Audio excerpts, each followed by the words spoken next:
നമ്മൾ ഈ വീഡിയോയിൽ എല്ലാവർക്കും അറിയാലോ ഹാഫ് ഇയർലി എക്സാംസ് തുടങ്ങാൻ പോവാണ്. അപ്പം ആ ഹാഫ് ഇയർലി എക്സാംസിന് വരാൻ സാധ്യതയുള്ള ഫിസിക്സിലത്തെ കുറച്ച് ക്വസ്റ്റ്യൻസ് നമ്മൾ ഇവിടെ ഇന്ന് ഡിസ്കസ് ചെയ്യും. പാർട്സ് ആയിട്ടാണ്, പാർട്ട് 1 പാർട്ട് 2 അങ്ങനെ ചെയ്യുന്നത്. അതിൽ പാർട്ട് 1 ആണ് നമ്മളിവിടെ ചെയ്യാൻ പോകുന്നത്. അപ്പം ആദ്യത്തെ question, what happens when the frequency of a sound wave produce near an object is equal to the natural frequency of the object. അപ്പം നമ്മളൊരു ഒബ്ജക്റ്റ് എടുത്തിട്ട്, ട്യൂണിങ് ഫോക്കൊക്കെയാണ് നമ്മൾ സാധാരണ ഡെമോൺസ്ട്രേറ്റ് ചെയ്യാൻ എടുക്കുന്നത്. അപ്പോൾ ഒരു ഒബ്ജക്റ്റ്, എല്ലാ ഒബ്ജക്റ്റിനും അതിൻ്റേതായിട്ടുള്ളൊരു ഫ്രീക്വൻസി ഉണ്ടാവും, വൈബ്രേറ്റ് ചെയ്യുന്ന ഒരു ഫ്രീക്വൻസി ഉണ്ടാവും. അപ്പം രണ്ട് ഒബ്ജക്റ്റ് അടുത്തടുത്ത് വെക്കുമ്പം ഒരു ഒബ്ജക്റ്റ് മറ്റേ ഒബ്ജക്റ്റിൻ്റെ ഫ്രീക്വൻസിയിൽ വൈബ്രേറ്റ് ചെയ്യാൻ തുടങ്ങുമ്പം, അല്ലെങ്കിൽ അതിൻ്റെ നാച്ചുറൽ ഫ്രീക്വൻസിയിൽ വരുമ്പം എന്താണ് സംഭവിക്കുക, അതാണ് നമ്മളിവിടെ കാണാൻ പോകുന്നത്. ഓക്കെ, അപ്പോൾ അതിൽ മോർ ദാൻ 1 ഓപ്ഷൻസ് കറക്റ്റ് ഉണ്ടാവും. അപ്പോൾ നമുക്ക് അടുത്തൊരു സ്ലൈഡ് കണ്ടിട്ട് നോക്കാം എന്താണുള്ളത്. അപ്പോൾ ഒരു സൗണ്ട് വേവ് പ്രൊഡ്യൂസ് ചെയ്യുകയാണെങ്കിൽ ആ സൗണ്ട് വേവ് അതിൻ്റെ ഫ്രീക്വൻസി, അതേപോലെ ഒരു ഗ്ലാസ് ആണ് അവിടെ വെച്ചിട്ടുള്ളത്, ആ ഗ്ലാസ്സിനും ഒരു നാച്ചുറൽ ഫ്രീക്വൻസി ഉണ്ടാവും. അപ്പോൾ രണ്ട് പേരുടെയും ഫ്രീക്വൻസി ഒരേ വാല്യൂ വരുമ്പം അത് വൈബ്രേറ്റ് ചെയ്യാൻ തുടങ്ങും. ചിലപ്പോൾ ആ ഗ്ലാസ് എന്ത് ചെയ്യും, ബ്രേക്ക് ചെയ്യാൻ തുടങ്ങും. അതിനാണ് നമ്മൾ എന്താ റെസൊണൻസ് എന്ന് പറയുന്നത്. ആ ഫെനോമിനെ നമ്മൾ റെസൊണൻസ് എന്ന് പറയും. അപ്പം ഈ കാർട്ടൂണിൽ എന്താ കാണിക്കുന്നത്, ഒരു സോഴ്സാണിത്, സൗണ്ട് പ്രൊഡ്യൂസ് ചെയ്യുന്ന സോഴ്സാണിത്. ആ സൗണ്ട് സോഴ്സ് സൗണ്ട് പ്രൊഡ്യൂസ് ചെയ്യുമ്പം ഇവിടെ ഈ വൈബ്രേറ്റ് ചെയ്യാൻ തുടങ്ങുന്ന ആളാണ് നമ്മളുടെ ഗ്ലാസ്. അപ്പോൾ ഈ വൈബ്രേഷൻ്റെ ഫ്രീക്വൻസി, അതായത് ഈ വേവ് ഇവിടെ ഈ ഗ്ലാസ്സിൻ്റെ നാച്ചുറൽ ഫ്രീക്വൻസിയാണ് വരുന്നതെങ്കിൽ അവർ രണ്ട് പേരുടെയും ഫ്രീക്വൻസി ഒന്നാവും. ഇത് വൈബ്രേറ്റ് ചെയ്യാൻ തുടങ്ങും. പിന്നെ അത് കണ്ടിന്യൂസ് ആയിട്ട് നമ്മൾ ആ വൈബ്രേഷൻസ് സെൻഡ് ചെയ്തുകൊണ്ടിരിക്കുകയാണെങ്കിൽ അവസാനം ആ ഗ്ലാസ് എന്താവും, ബ്രേക്ക് ചെയ്യും. ഓക്കെ, ആ ഗ്ലാസ് ബ്രേക്ക് ചെയ്യും.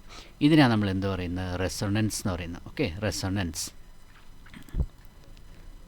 അപ്പോൾ ഇതിൻ്റെ എഫക്റ്റ് എന്താണ്, if the energy transfer continuous, ആ സോഴ്സിൽ നിന്ന് വൈബ്രേഷൻസ് വന്നുകൊണ്ടിരിക്കുമ്പം ആ വൈബ്രേഷൻ ഇൻറ്റൻസിറ്റി കാരണം ആ ഒബ്ജക്റ്റ് ഷാറ്റർ ചെയ്യാൻ ബ്രേക്ക് ചെയ്യും, പൊളിഞ്ഞു പോകും, അല്ലേ, ചെതറിപ്പോവും. അതിനാണ് glass breaking when expose to sound wave at its natural frequency.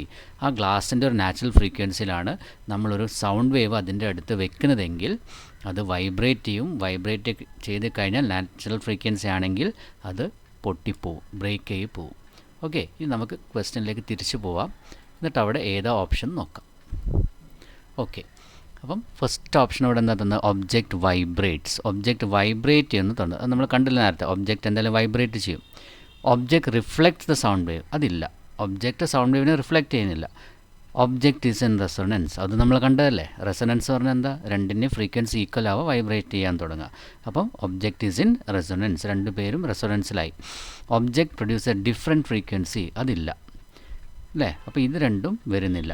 അപ്പോൾ ഇവിടെ നമുക്ക് കിട്ടിയത് 1 and 3 ആണ്.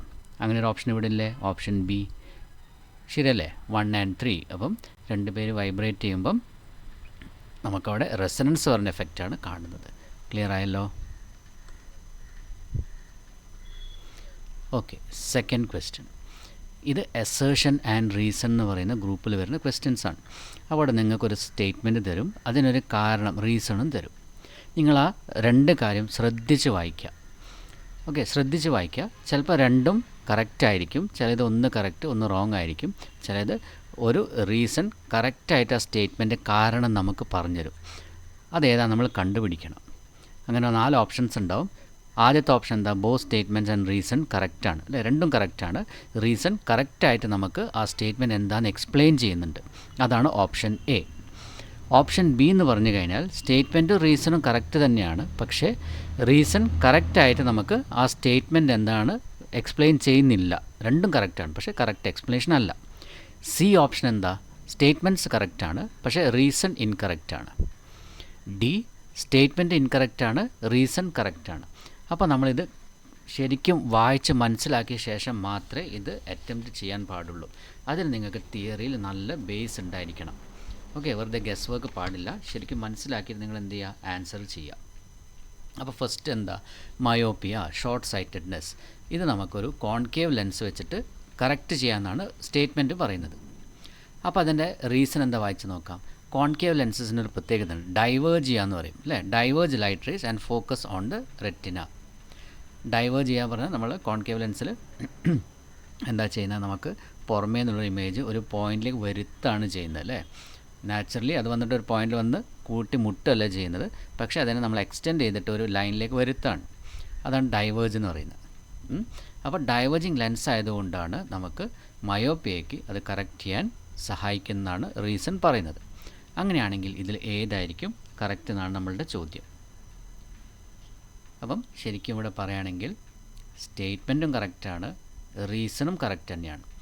അപ്പം കോൺകേവ് ലെൻസ് ഡൈവേർജ് ചെയ്യിപ്പിക്കുന്നത് കൊണ്ടാണ് നമുക്ക് മയോപ്പിയ അല്ലെങ്കിൽ ഷോർട്ട് സൈറ്റഡ്നെസ് കറക്റ്റ് ചെയ്യാൻ സാധിക്കുന്നത്. അതും കറക്റ്റ് തന്നെയാണ്. അപ്പോൾ നമ്മളുടെ എന്താ ആൻസർ വരുന്നത്? എ ആണ്. രണ്ട് സ്റ്റേറ്റ്മെൻറ്റും കറക്റ്റാണ്. റീസൺ കറക്റ്റായിട്ട് സ്റ്റേറ്റ്മെൻറ്റിനെ എക്സ്പ്ലെയിനും ചെയ്യുന്നുണ്ട്. അപ്പോൾ ഓപ്ഷൻ എ ആണ് കറക്റ്റ് ആൻസർ. ഓക്കെ. അപ്പം ഈ കൊല്ലം മുതൽ നിങ്ങളുടെ സിലബസിൽ വന്നതാണ് ഈ പുതിയ ടൈപ്പ് ക്വസ്റ്റ്യൻസ്, അസേർഷൻ റീസൺ അല്ലെങ്കിൽ സ്റ്റേറ്റ്മെൻറ്റ് റീസൺ എന്ന് പറയുന്നത്. ഓക്കെ. ഇനി അടുത്ത ചോദ്യം. The diagram shows an electric circuit. ഒരു ഇലക്ട്രിക് സർക്യൂട്ട് തന്നിട്ടുണ്ട്. അതിൽ R എന്ന് പറയുന്ന റെസിസ്റ്റർ ഉണ്ട്. ആ റെസിസ്റ്ററിൻ്റെ വാല്യൂ 5 ohm ആണ്. റെസിസ്റ്റൻസ് 5 ohm ആണ്. ഒരു സെല്ലായിട്ട് കണക്ട് ചെയ്തിട്ടുണ്ട്.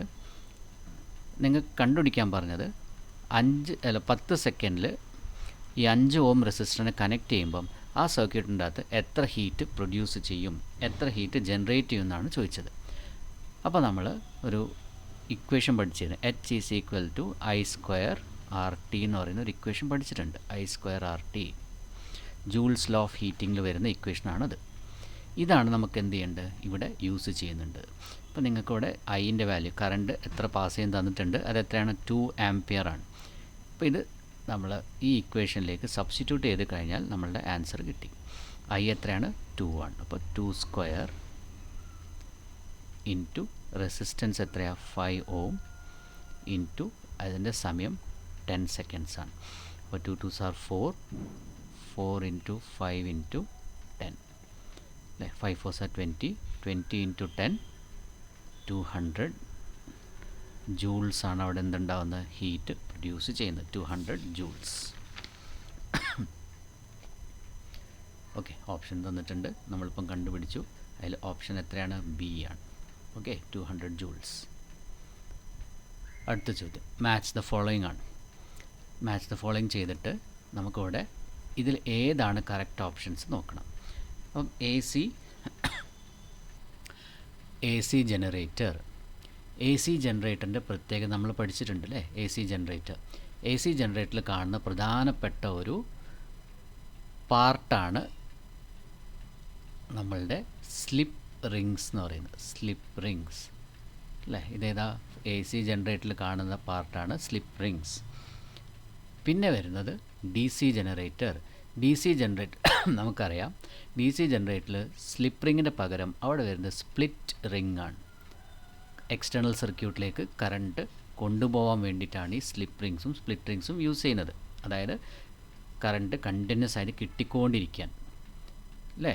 രണ്ടിലും കറണ്ട് കണ്ടിന്യൂസ് ആയിട്ട് കിട്ടിക്കൊണ്ടിരിക്കുകയാണ് നമ്മൾ സ്ലിപ്പ് റിങ്സ് യൂസ് ചെയ്യുന്നത്, ബ്രേക്ക് ആവാതിരിക്കാൻ വേണ്ടി. ലൗഡ് സ്പീക്കർ നമുക്ക് അറിയാം, അത് ഏത് ടൈപ്പ് അല്ലെങ്കിൽ ഏത് പ്രിൻസിപ്പിളാണ് വർക്ക് ചെയ്യുന്നത്. ലൗഡ് സ്പീക്കർ വർക്ക് ചെയ്യുന്നത് മോട്ടോർ പ്രിൻസിപ്പിളാണ്. മോട്ടറിൻ്റെ അകത്ത് എന്താണോ പ്രിൻസിപ്പിൾ വരുന്നത് അതാണ് അതിൻ്റെ ബേസിസ് എന്ന് പറയുന്നത്. ട്രാൻസ്ഫോമർ, ഒരു കോയിലിൻ്റെ അകത്ത് വരുന്നതിൻ്റെ ഇഫക്റ്റ് മറ്റേ കോയിലിൻ്റെ അകത്ത് റിഫ്ലക്റ്റ് ചെയ്യുമ്പോഴാണ്, അല്ലെങ്കിൽ അതിൽ കാണിക്കുന്നതിനാണ് നമ്മൾ മ്യൂച്വൽ ഇൻഡക്ഷൻ എന്ന് പറയുന്നത്. ഓക്കെ. അപ്പം മ്യൂച്വൽ ഇൻഡക്ഷനാണ് ആരത്? ട്രാൻസ്ഫോമറിൻ്റെ. അപ്പോൾ ഇതിൽ ഏത് ഓപ്ഷനാണ്? 1 4, 2 3, 3 2 4 1. അപ്പോൾ കറക്റ്റ് എന്താണ്? ബി ആണ്. ഓക്കെ. ഇനി 2 മാർക്കിൻ്റെ ക്വസ്റ്റ്യൻസ് ആണ് 5 to 11 വരുന്നത്. അപ്പോൾ ഇവിടെ ആദ്യത്തെ question, a movie projector displays 24 frames per second on the screen. What is the peculiarity of the eye to see moving pictures like a cinema? Explain how this peculiarity helps in the perception of moving pictures. അപ്പം നമ്മളുടെ കണ്ണിൻ്റെ വളരെ പ്രധാനപ്പെട്ട ഒരു പ്രത്യേകതയാണ് നമ്മളിവിടെ പഠിക്കാൻ പോകുന്നത്. അപ്പോൾ ആ പ്രത്യേകതയെ നമ്മൾ വിളിക്കുന്ന പേര് പെർസിസ്റ്റൻസ് ഓഫ് വിഷൻ എന്ന് പറയുന്ന ഒരു ഫെനോമിനയാണത്. Persistence of vision. അപ്പോൾ നമ്മളുടെ കണ്ണിന് ഒരു പ്രത്യേകത ഉണ്ട്. നമ്മളൊരു ഒബ്ജക്റ്റിനെ കാണുകയാണെങ്കിൽ നമുക്കറിയാം ഇമേജ് ഫോർമേഷൻ എവിടെയാണ് നടക്കുന്നത്? റെറ്റിനേൻ്റെ മുകളിലാണ്. അപ്പോൾ നമ്മളൊരു ഒബ്ജക്റ്റിനെ കാണുകയാണെങ്കിൽ ആ ഒബ്ജക്റ്റിൻ്റെ ഇമേജ് നമ്മളുടെ റെറ്റിനയിൽ 1/16th of A second 1/16th of A second അവിടെ റീറ്റെയിൻ ചെയ്യും. ഒരു സെക്കൻഡിനെ 16 ഭാഗം സമയത്തേക്ക് ആ ഇമേജ് അവിടെ നമ്മളുടെ റെറ്റിനയിലുണ്ടാവും. ഒബ്ജക്റ്റ് അതിൻ്റെ സ്ഥലത്തുനിന്ന് പോയി കഴിഞ്ഞിട്ടുണ്ടാവും. പോയി കഴിഞ്ഞിട്ടും നമ്മളുടെ കണ്ണിൻ്റെ അകത്ത് 16 ഭാഗം 1/16th ഓഫ് എ സെക്കൻഡ് ആ ഇമേജ് അവിടെ തന്നെ കണ്ടിന്യൂസ് ആയിട്ട് അവിടെ ഉണ്ടാവും, അത് നിലനിൽക്കും അവിടെ. അപ്പോൾ ഈ സമയത്തിനുള്ളിൽ വേറൊരു ഇമേജും കൂടി അതിൻ്റെ പൊസിഷനിൽ നമ്മളുടെ കണ്ണിലേക്ക് വരികയാണെങ്കിൽ നമ്മളുടെ കണ്ണെന്ത് ചെയ്യും? ആദ്യമുള്ള ഇമേജിന് കൂടെ ഈ രണ്ടാമത്തെ വന്ന ഇമേജും കൂടി അതും കൂടെ ജോയിൻ ചെയ്യും, കമ്പൈൻ ചെയ്യും. മൂന്നാമത്തെ ഒരു ഇമേജ് വന്നെന്ന് വിചാരിക്കുക. അപ്പോൾ ഫസ്റ്റും സെക്കൻഡും തേർഡും ഫോർത്തും ഫിഫ്ത്തും എത്രയാണോ വരുന്നത് ആ ഫ്രെയിംസ് ഒക്കെ കൂട്ടി നമ്മളുടെ കണ്ണ് അതിനെന്താക്കി മാറ്റും? ഒരു മൂവിങ് പിക്ചറാക്കി മാറ്റും. നമുക്ക് തോന്നുന്നത് എന്താ വെച്ചാൽ ഓബ്ജക്റ്റ് കണ്ടിന്യൂസ് ആയിട്ട് ഇങ്ങനെ സഞ്ചരിച്ചുകൊണ്ടിരിക്കുകയാണ് എന്നൊരു എഫക്റ്റ് അതുണ്ടാക്കും. ഈ എഫക്റ്റ് വെച്ചിട്ടാണ് നമ്മളുടെ സിനിമ കാണുമ്പം ആ പ്രൊജക്ടർ കൂടെ വരുന്ന ലൈറ്റ് ഉണ്ടല്ലോ, ഫ്രെയിംസ് എന്നാണ് അതിന് പറയുന്നത്. ഓരോ സെക്കൻഡിൽ എത്ര ഫ്രെയിംസ് ആ നമ്മളുടെ കണ്ണിൽ ഈ 1/16th ഓഫ് എ സെക്കൻഡ് ആവുന്ന വരെ ഓരോ ഫ്രെയിം ഉണ്ടാവും. അങ്ങനെ കണ്ടിന്യൂസ് ആയിട്ട് ഈ ഫ്രെയിംസ് നമ്മളുടെ കണ്ണിൻ്റെ അകത്ത് ഇങ്ങനെ വന്നുകൊണ്ടിരിക്കും, കണ്ണിൻ്റെ മുമ്പിൽ ഇങ്ങനെ വന്നുകൊണ്ടിരിക്കുമ്പം നമുക്ക് ആ ഒബ്ജക്റ്റ് മൂവ് ചെയ്യുന്ന ഒരു പ്രതീതി അല്ലെങ്കിൽ ഫീലിംഗ് ആണ് ഉണ്ടാക്കുന്നത്. ആ ഒരു പ്രത്യേകതയ്ക്ക് നമ്മൾ എന്ത് വിളിക്കുന്നത്? പെക്യുലാരിറ്റിക്ക് വിളിക്കുന്ന പേരാണ് persistence of vision. Okay, persistence of vision എന്ന് പറഞ്ഞതാണ്. അപ്പോൾ ഒരു സെക്കൻഡിൽ 24 ഫ്രെയിം അവിടെ ഫോം ചെയ്യുന്നുണ്ട്. ആ പെർസിസ്റ്റൻസ് ഓഫ് വിഷൻ കാരണം ആ ഫ്രെയിംസിൻ്റെ അകത്തുള്ള ചിത്രങ്ങളൊക്കെ നമുക്കിങ്ങനെ കണ്ടിന്യൂസ് ആയിട്ട് മൂവ് ചെയ്തുകൊണ്ട് പോകുന്നതായിട്ട് കാണാം. ഓക്കെ, ആ പ്രത്യേകതയാണ് നമുക്ക് സിനിമയായിട്ട് പിന്നീട് നമ്മളതിനെ മാറ്റി കാർട്ടൂണൊക്കെ എങ്ങനെയാണ് കൺസ്ട്രക്റ്റ് ചെയ്യുന്നത്. ഓക്കെ, ക്ലിയർ ആയല്ലോ? ഇനി if 2 primary colors of light red and green overlap on a screen, what secondary color will be formed? Which is the complementary color of this secondary color? Give reason. അപ്പോൾ 2 primary colours ഉണ്ട്. എന്താണത്? റെഡും ഗ്രീനും. അപ്പോൾ ഇവർ രണ്ടുപേരും ഒരു സ്ക്രീനിൽ ഓവർലാപ്പ് ചെയ്യുകയാണെങ്കിൽ നമുക്ക് കിട്ടുന്ന കളർ എന്തായിരിക്കും? അപ്പം പെയിൻറ്റിങ്ങിനായിട്ട് ബന്ധപ്പെട്ട അല്ലെങ്കിൽ ഹോബി ആയിട്ടുള്ള ആൾക്കാർക്ക് അറിയാം, റെഡും ഗ്രീനും മിക്സ് ചെയ്ത് കഴിഞ്ഞാൽ നമുക്ക് കിട്ടുന്നത് യെല്ലോ എന്ന് പറയുന്നത് സെക്കൻഡറി കളറാണ്. സെക്കൻഡറി കളർ എന്താ? പ്രൈമറി കളേഴ്സ് മിക്സ് ചെയ്തിട്ടുണ്ടാവുന്ന കളേഴ്സിനും സെക്കൻഡറി കളേഴ്സ് എന്ന് പറയും. ഓക്കെ, പിന്നെ ഈ യെല്ലോൻ്റെ കോംപ്ലിമെൻ്ററി ഏതാണെന്നാണ് ചോദിച്ചത്. കോംപ്ലിമെൻ്ററി കളർ ഏതാണ്? അപ്പോൾ ആദ്യം നമുക്ക് ഈ കോംപ്ലിമെൻ്ററി കളർ എന്താണെന്ന് അറിയണ്ടേ? അപ്പം ഇവിടെ കണ്ടോ, റെഡും ഗ്രീനും മിക്സ് ആകുമ്പോൾ ഒരുമിച്ച് ചേരുമ്പം എന്താ? യെല്ലോ ആയി.